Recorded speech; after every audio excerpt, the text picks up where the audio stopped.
Nguyen, chef and part owner of Sunda Anaroon, is here to show us a really classic Vietnamese dish, slight twists on it. What are we making?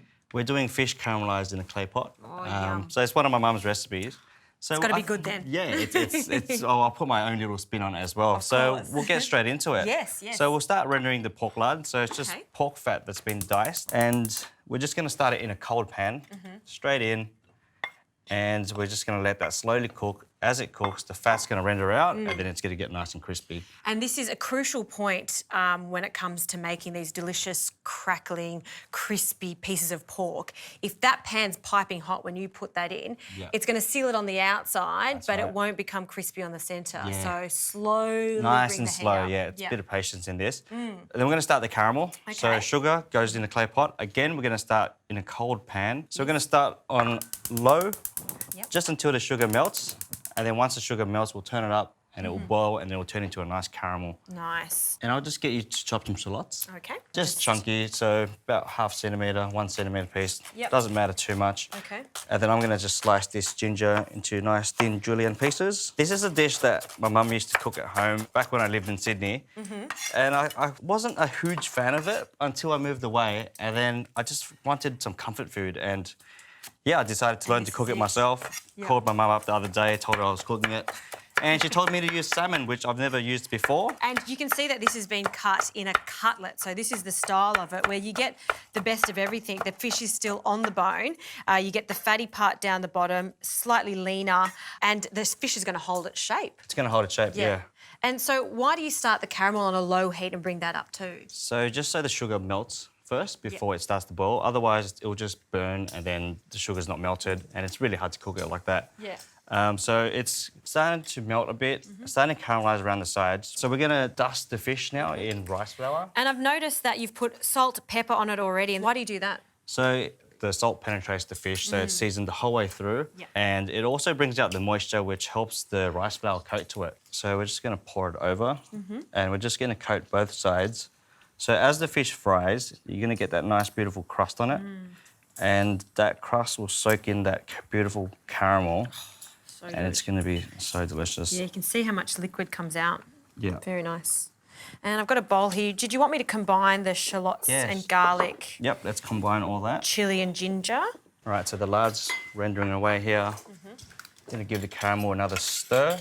Caramel's one of those things you don't want to be putting that on and walking away. You want to be watching it. And you don't want to stick your fingers in there because it's going to be really hot. So caramel forms around 160 degrees. Yes. So, yeah, got to be careful. All right, the oil should be hot enough now. We'll just stick our wooden spoon in. See how it's starting to bubble around the edges there? That's when you know it's hot enough to fry. Great. So the fish goes in very gently and you want to kind of drop it so it falls away from yourself. Just so the oil doesn't splash onto you. So see it away from yourself. Yeah, you shouldn't be afraid of oil, like in regards. It's actually more dangerous for you to do it from a distance as opposed to getting close to it. Okay, so the fish has just gone in. We're going to cook it 2 minutes either side. We're not really going to cook it fully. We're just going to get that crust. Caramel is almost ready, so I'm going to turn it up. And then we're going to add our vegetables in. So we got shallots, garlic, ginger, and chilli. And then we're going to cook that in the caramel. And does that halt the cooking, does it? Yeah, that halts the cooking, so you can't burn your caramel now. So we're going to cook that up for a couple of minutes just to take out that rawness. And then the fish is going to go in.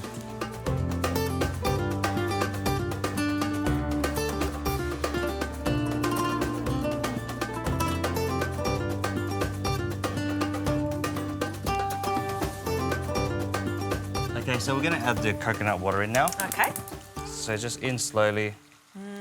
And then we're going to add our fish sauce. Okay. That goes in. And our light soy sauce.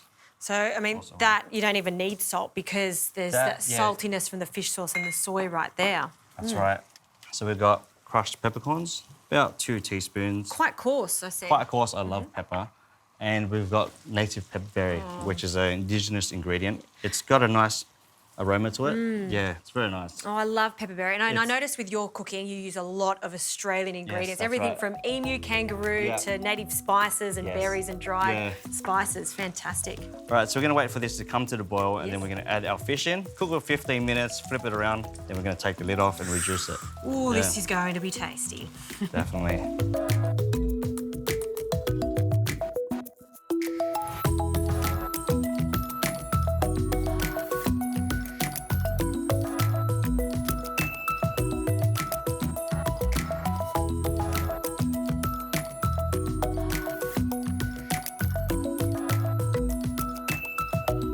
All right, so it's been about 15 minutes now.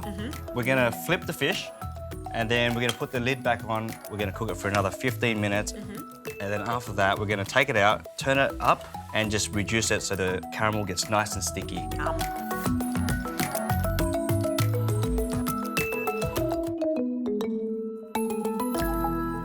All right, so this is looking nice and syrupy, nice and sticky and thick. So we're gonna start plating up now. So can I just get you to slice the spring onions just into rounds? Can do.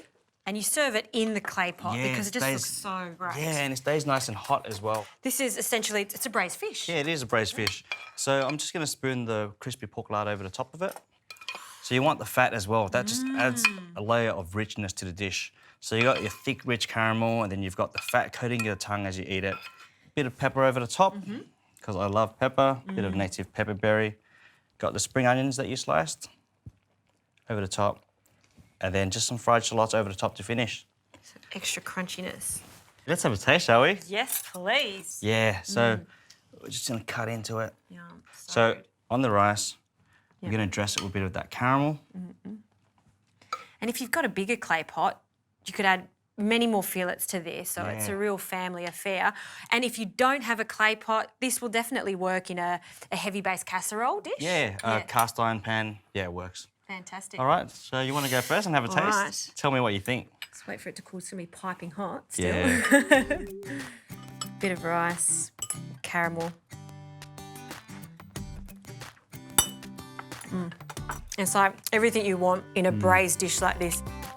And crispy pork. I love it so much. It's really good, Khan. Thank you so much. Thank you. Yum.